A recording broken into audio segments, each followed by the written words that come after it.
Welcome to the Sound of Movement podcast. Today we're continuing our talk on injury rehabilitation. And this is quite possibly the most important topic that you will ever hear us talk about when it comes to injuries. We are talking the critical training principle, load management. Good morning, everybody. It is delightful to be with you this morning. Hello. Welcome to the If this is the first time you've ever joined us, we don't usually talk like that. We are larrikins. My name is Yanni Bormeister. Across the table from me is my brother Rad, and next to me is Phil White, the smartest person in the room by a long shot, and behind the Richie camera. has street smarts. Yeah, behind the camera is the second smartest person in the room, but by far the sexiest person in the room, Richard Lellies. We are still working on him doing this stream with his shirt off and pointing a camera at him, but we haven't got there yet. It's going to take a little bit more likes. So, if you're watching YouTube or you are on the live stream UMS Movement Mastermind group, smash the crap out of that like button, and maybe we can get Richie's shirt off next time. Guys, also, we want to send some love to the podcast. If you're listening on the podcast, we do love you long time, but we do want you to get over to the UMS Movement Mastermind Facebook group so you can interact live with everyone who's on the stream. And if you are on the stream, let us know who you are, where you're tuning in from, and quite frankly, just send us some love. Smash the like button. How is everyone? Good. Yeah. This is always a fun week for me, getting to talk about the things that This is most Phil's passionate jam. about. So no, it's a good week. This Good week is ahead. Phil's jam. How are you, Rad? Yeah, I'm good. Really good. I also like this topic because I've fucked it up so many times before. There's your explicit tag. Swear. Yep. Came in early this time. I've messed this up so badly over the years, and it just makes so much sense. And then there's other areas where I got it really, really right, but I didn't know it, and that was through my Kung Fu training and through the load tolerance that I developed through that, and what I can do with my lower body is far greater than what most people are capable of. And so it's a really good topic, and it's So without, sorry, I'm cutting you off because I just don't want you have a tendency to give away the best cheese straight at the start, like a wine tasting platter that you just dive into the best stuff first. We want to slowly give you a cascade of knowledge today, but we're going to start with a really wicked quote. And when you learn this, it's going to seem really blatantly obvious, but it is quite revolutionary. The first time you sort of get a grasp on the load management principle. We're going to start with a really, really cool quote from our newest team member, Nilesh Murty, who is the performance physio for the GWS Giants, AFL, and partner in crime with Phil and ADPT Physio. Give him a mad shout out if you haven't already. Give him a Google review. Nilesh last week said, and I missed this, I wasn't on the show, a load... what was it? You say so. I've written it really down wrong. High load doesn't hurt people. It's how you get there. Yeah, I wrote it down. High load doesn't hurt you. It's how you get there. Now, I know that might sound a little bit convoluted at the moment, but we're going to dive into that today, and we're going to explain exactly what that means. So strap yourself in. This is going to be a cracker. So first of all, let's start with just a little bit of a roundtable discussion on what load is, all the different variables of load, in the form of exercise, of course. Yeah, you don't want to know. I'll leave it there. Yeah, I mean, well, it's everything you do in exercise in training. So for the gym and the weights room, it's going to be basically what's in your program. So it's going to be your sets, your reps, the time under tension, and it's going to be the intensity. So how much weight you're actually lifting. So sometimes people hear load and they straight away think, oh, it's just how much weight you've got on the bar. But you've got to think about the cumulative load of all of those parameters and how that affects. Yep, I like to keep it simple. Load for me is I'll say that again, load for me, it's not necessarily the exact description of it, but load is the combination of volume and intensity. Volume refers to how much, meaning how many sets did you do, how many reps did you do in a set, and intensity refers to... Also how much? No. Yeah, it refers to how heavy, meaning how heavy was the weight you lifted, or how hard was the calisthenics progression, how how hard was the leverage on your body, and load is the combination of those two. Yeah, essentially volume is time under tension, and intensity is how hard you push during that period, right? Yeah, exactly. And so, and with volume, like obviously that kind of usually talking about volume in one particular workout, but then we've got with load management, it's all about looking at the bigger picture stuff. So how?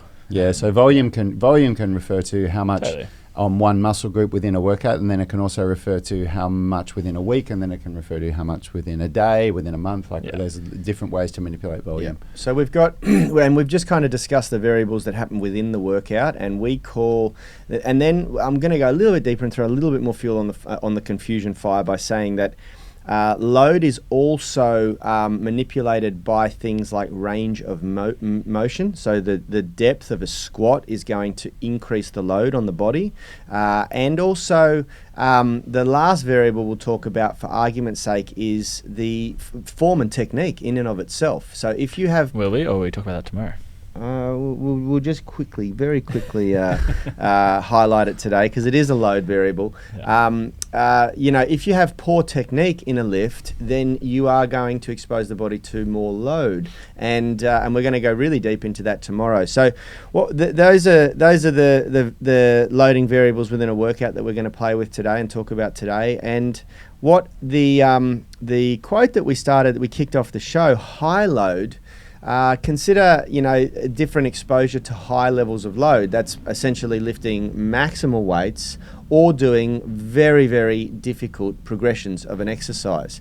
And what Nilesh said there, high load doesn't hurt people, it's how you get there. And the most obvious case to build, the obvious way to build a case around that argument or that comment is, think of the person who tries to do something too quickly and they're incapable of doing that thing and they hurt themselves doing that thing. That is the most obvious example of mismanagement or not getting this right. And a great movement, and I'm going to use this movement despite the fact that it's my favorite movement. It's probably one of the most common injury-causing movements. You could argue, depending on who you are, it's either the squat or the deadlift in the gym. So many people are fearful when they come to Unity Gym of deadlifting because they've hurt themselves deadlifting at some point in the past.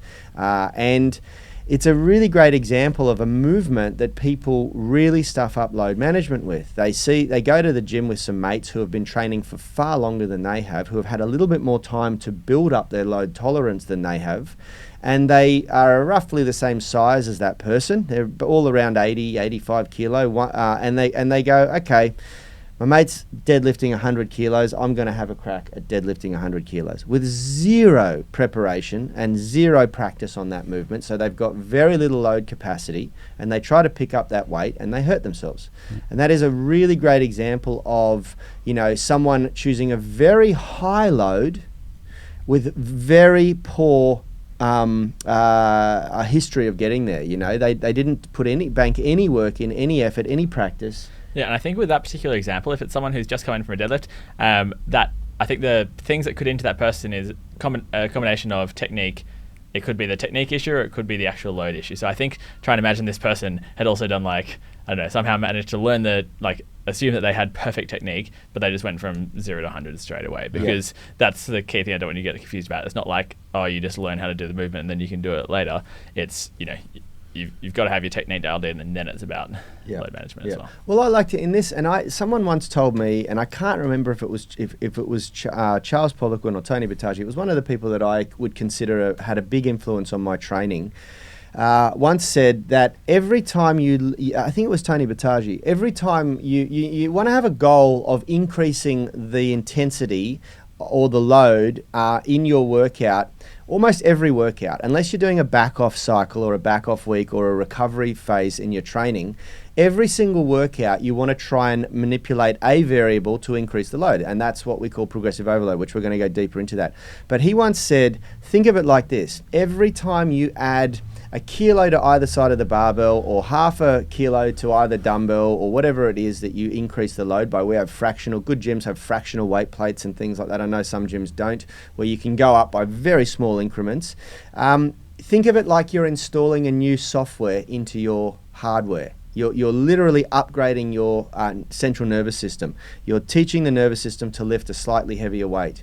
And when you think about it like that, it sort of it makes a lot of sense to me. You know, every time you go to the gym, you're upgrading the software, and you can't put a ridiculously robust software into a very old operating system. You got to do it gradually. You do gradual upgrades, just like you do with your smartphone, your computer, whatever else. And that seems quite logical to me. You can't go into the gym and pick up a weight that's 50 or 100 kilos heavier. It just doesn't make any sense than what you were doing last time. And it is obviously a recipe for disaster. Yeah, and I mean, Phil's spoken about this on the show many, many times about the adaptations that occur in the body, and the three main adaptations, which is the first one that happens very, very quickly, is that your central nervous system becomes stronger. That's not the correct way of describing what happens, but for layman's terms, your nervous system becomes more capable of producing strength, and that happens really, really quickly. It can happen within about 30 days. And then the next adaptation is that the muscles themselves become more capable of producing strength, stronger, hypertrophy, and that happens over a matter of a couple of months. But the big one, obviously, is the passive structures, right, Phil? Do you want to talk about that? Yeah, well, basically over time, those nervous adaptations and the muscle adaptations happen relatively quickly compared to the bones, ligaments, and cartilage all adapting at a slightly slower sort of pace. So it is a really common thing for people who suddenly just go from having not done much to then suddenly I'm just getting stronger and stronger every time I turn up, and just start blasting through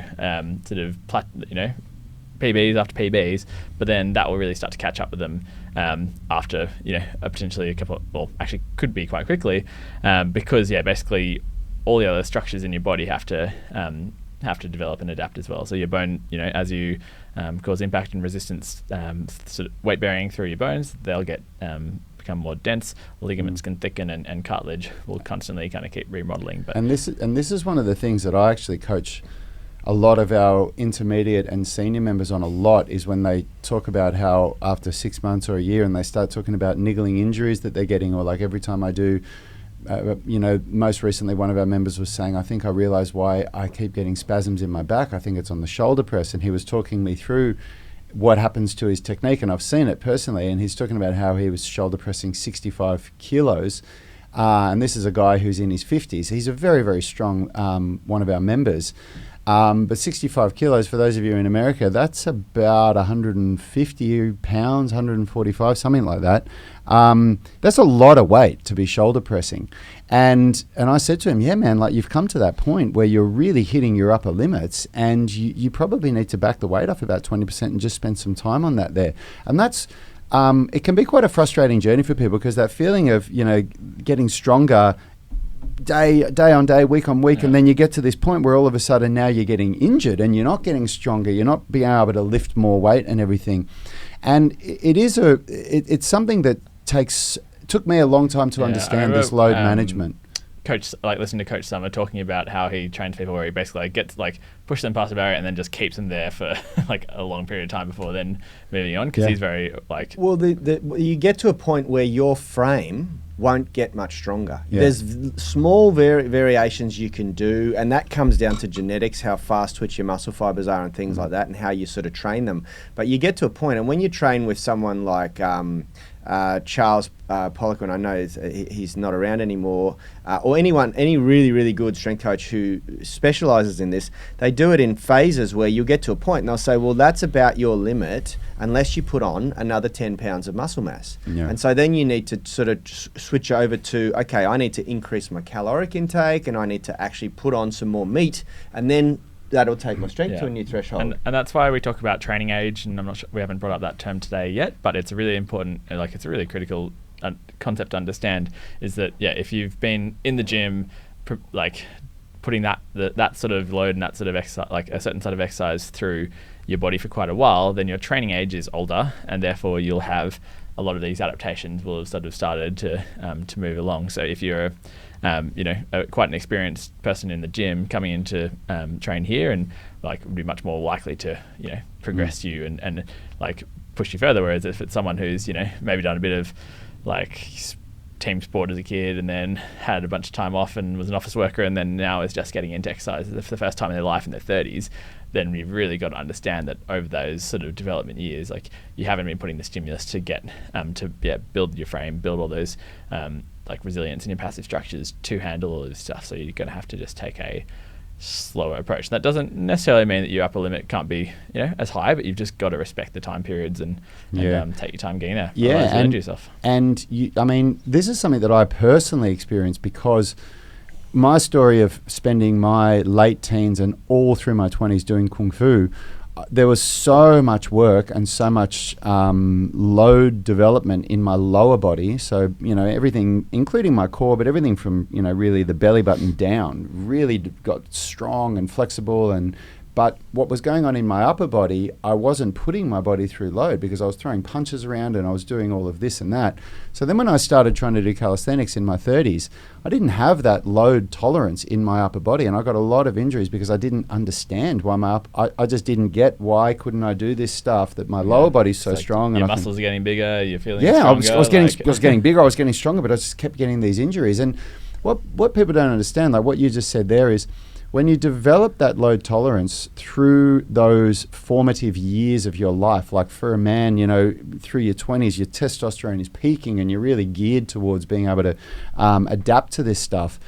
You just can't take that away from being at a point where, you just go, oh, I'm going to try this for the first time and let's see what I can do. And like people say often to people like us when they compare themselves and they go, man, your wrists are so strong or your arms are so strong, and you're like, I've spent years doing this stuff and often just sitting at that same weight, just squatting away at it or just benching away at just this same weight and changing basic periodization variables, but not always trying to PB in every session or doing that sort of 2 to 3% increase in each session rather than, people always want to put 5 kilos on in every workout. Like I'm going to put 2.5s on. There's no other weight in the gym. I get that with people, and I say use the half kilo weights that you can go up in 1 kilo, and they go, oh really? I say, well, that's what we've got them there for. You don't have to go up in 5 kilos. And especially if you're somebody that's squatting 30 kilos, if you think of going from 30 to 35, that's a 17 point whatever it is % increase in weight. So you might think, it's only 5 kilos, but it's 17% more weight. So that's like somebody squatting 100 and going from 100 to 117 in one workout. It's huge. It's actually a pretty solid, there's a lot of research on what you should progress on. And it's really actually for an untrained individual no more than 5% from workout to workout, and in a trained individual you can push it up to 10%. But it usually, if you go beyond those variables, you expose yourself to piss poor load management. Now I want to spin this discussion around, because so far we've really focused on what we're doing in the gym with lifting, but there's another story that's really caught my attention recently, which is that if you followed me for a while in my blogging, I started running again last year, or walking and then running, but we'll get to that. The idea is to start running again. And I've been doing it now for about 6 months, and it's slow. It's been a very slow, gradual process, which actually started with me going out and going for a run and then really, really upsetting some previous injuries in my body. And so I went back to the drawing board and really took a page out of our own book and started to just go for walks.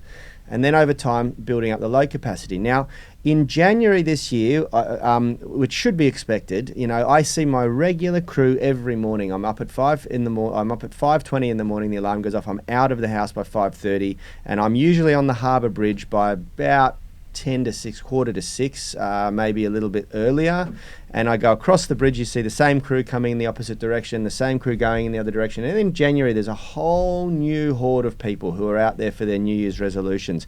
Most of them carrying excessive weight. Like I'm not talking a little bit overweight. There's a lot of people that are well overweight. They'd be bordering on the obese and morbidly obese factor.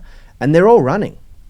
They're all running, and there's this look of intense discomfort and pain on their faces, plodding along. And I'm literally still walk running. It's a 5.7 kilometer journey for me, and I run. I'm currently running 3 kilometers of it. So there's 2.7 kilometers that I walk, and it's taken me a long time to build up to that. because if I overdo it, it affects my training in the gym here. I can't squat, and I can't do heavy deadlifts, and I can't stretch because I really stiffen up, you know.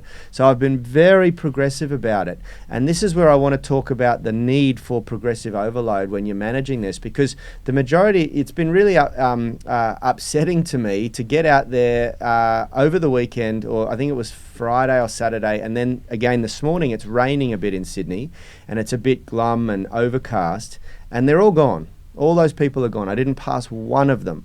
And my assumption is that it's one of two factors. It's either the 1st of February and their New Year's resolutions didn't get them through till beyond a month, or because it's overcast and it's a little bit wet. The Friday run wasn't wet, so it was just overcast. So that's probably not a good excuse. And quite frankly, running in the rain is really quite nice because after 15 minutes, you're dripping with sweat anyway. And it's actually, it just makes no difference. It keeps you cool, yeah.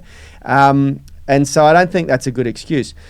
What I'm concerned is that they've literally run themselves into the ground. Yep. You know, you get someone who's overweight like that, who's not conditioned, and you get out there and go for a run. And I know what it's like for me. I've had a knee reconstruction. I've had a couple of injuries, and I wasn't conditioned to it. And I could hardly move after running too early. So what's it going to be like for someone who's carrying an extra 40 kilos? You know, I'm probably about 12%, 12% body fat at the moment. So I'm not overweight, you know. What's fatty, mate. But you know, this is a real problem. Yeah. This is a real problem. It doesn't just happen in the gym. Piss poor load management doesn't just happen in the gym. There was a big area of study a little while ago that's been a bit of a sort of controversial place of argument in the sort of physio and sports science community around the acute to chronic workload ratio. Did you ever come across that? Where basically it's looking at if your acute workload ratio would be your acute workload would be like what you've done within the week. So if you're looking at running, it might be how many kilojoules or calories per workout you've done, so you can objectively measure exactly how much work you've done over that time. But you could also use it in the gym about how many total kilos lifted as well. And then you look at your chronic workload, which is basically looking at a month's worth of that data, so a month of calorie output in running or kilo output in exercise. And so you're basically looking at the ratio between what you've done in that week versus what you've done in the previous month. And so it just gives you a bit of like an objective idea about exactly how much change you've made from your usual setting to now your most common thing. And so they were trying to find it as use that as a way of predicting injury, and didn't quite come through in the scientific data as because you can't, it's never going to be a crystal ball about being able to predict injury. But I think it's a really good way to think about, when you're starting your training, think about what you're doing what you're doing last week and the week before that and the week before that. And, if you haven't been doing anything, if you've just been sitting around, or if you've, just getting into exercise, don't push it, just ease into it and make small changes over time. Whereas if you were, doing, if you've been working pretty hard, really consistent with your training, if you've been, progressively sort of moving up slowly, then it makes total sense that you'd be able to keep maintaining that if your body's handling it fairly well. So I can't remember if it was you or Leroy that told me this. And for those of you that don't know, Leroy is an amazing sports physio that Phil actually did some work with when he was studying physiotherapy, and it's the whole reason why we know. He's the first physio that I saw as a patient. Really? And he was going to be my team physio for the Australian Frisbee team how back in 2006. How did you come across him? Was it us that referred you to No, him? that was just through my Frisbee connections, but that's also how now I know Nilesh, because Leroy was the first head physio Leroy of the Giants. and Nilesh worked together. So Yanni and I have been friends with Leroy for about 17 years now, since we started as PTs. But anyway, I can't remember if it was you or Leroy that told me this, but he was talking about whoever it was. There's a study that has a name to it where they talk about this an issue with load management as well, is that if you imagine, if you're watching on the show, the way that we talk about increasing load, if it should kind of look like a ramp. It shouldn't be like this kind of a thing. But what happens is people increase their load tolerance, and then they don't train for 2 weeks and their load tolerance drops, but then they come back to training and they try and pick up where they left off. And unfortunately, that's a recipe for disaster as well. And this is where a lot of people get this wrong, because they think, I've worked 6 months to get to here and I only took 2 weeks off. And you don't have to start from the same start point again, and it's not going to be the same slow journey to get back to where you were, but you do have to ramp that load up again for the next week or two. You can't just pick up where you left off. Yeah, take the ramp, not the stairs. I'm doing that right now with my training. You Yeah. know, like Rad's been commenting on how impressed he is that I'm actually following our protocol. But like, I could probably jump under a 140 kilo squat and I could grind out some reps, but I'll be squatting about 100 kilos today. You know, Yanni has made the biggest mess of this over the last 8 years. He gets on this show and preaches it, but then he won't train for 2 or 3 weeks, and then he comes out and tries to squat the same as he did before. It's human nature, yeah. Especially and if you're competitive, so especially if you're passionate, especially if you've got big goals, you know. And this is, you know, don't get me wrong, I'm not having a dig at the uninformed runners that I'm passing in the morning. I'm really trying to get the message out that it's really important, because the reality is that they will not continue. They will not continue. Now, we had another example of this recently, where I was consulting with my mother and stepfather, and my stepfather really needs to do some exercise, but he's never exercised before. And you know, I had a really long 2-hour consultation with them, and my mum, who works with a personal trainer 3 days a week where they live up the coast, was trying to get him to come to the personal training sessions. And I said, it's probably not the best idea. She, like, I'm not having a dig at her, but she's not the most experienced personal trainer. And she will most likely just try and plug him into mum's workouts. And it will really put him off, because he won't be able to perform at that level, and he will be competitive because it's in his nature. He's a bloke, you know, and he'll just end up hurting like hell after the workouts, and it'll discourage him from ever coming back again. So I suggested that he literally start with buying a Fitbit, like what I'm wearing here, a wearable that tracks his steps. And he's in a beautiful part of the world, up in the mid-north coast, and they've got quite a hilly area where they live. So I said, start off with just a nice, gentle 10-minute walk, and then build up to a 20-minute walk, and then build up to a 30-minute walk. And then maybe once you're at 30 minutes, you can go from 30 to 45, and then from 45 to an hour. And eventually I want you doing 10,000 steps a day, which is a big walk. It's not easy. To do a 10,000 step walk, I have to walk for about 90 minutes.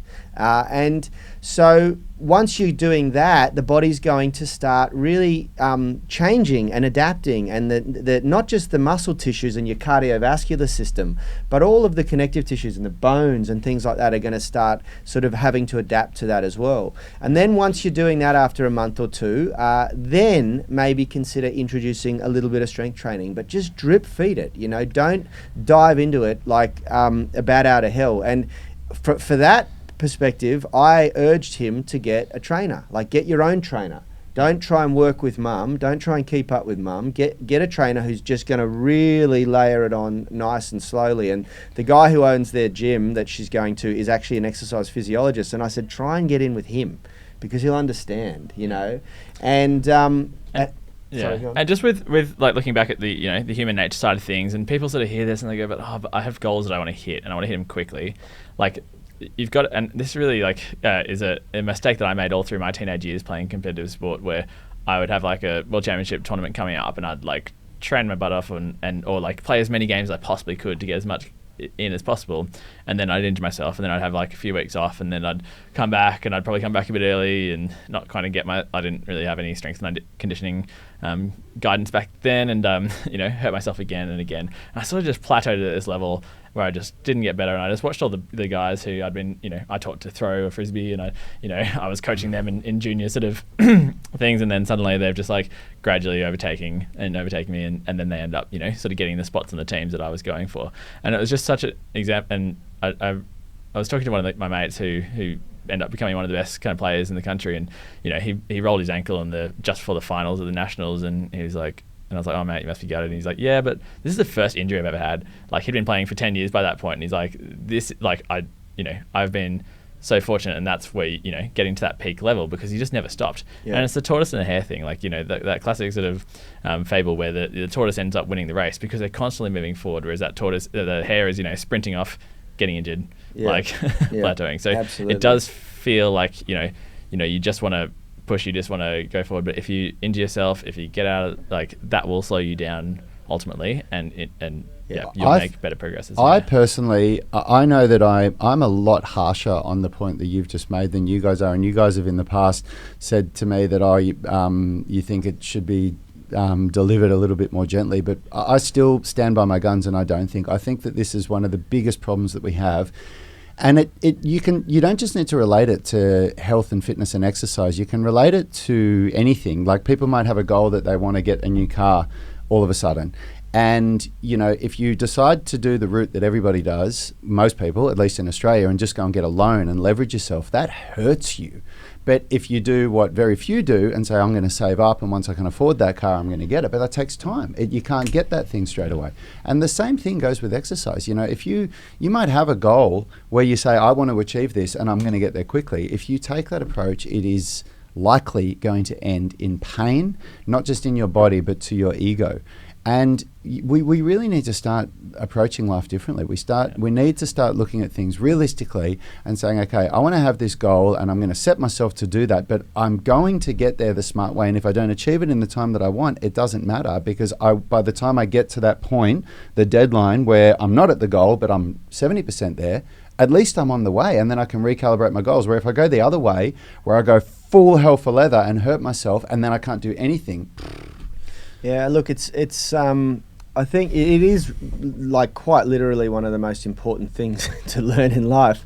But when it comes to training, it's like you can make spectacular mistakes by trying to rush things. And this is why we do, like, I think the whole industry is really a bit messed up at a base level, because we have this notion, and I even got taught this by my very first mentor when I started working at Fitness First, and he was a friend of mine, and he took me under his wing and sort of helped to guide me.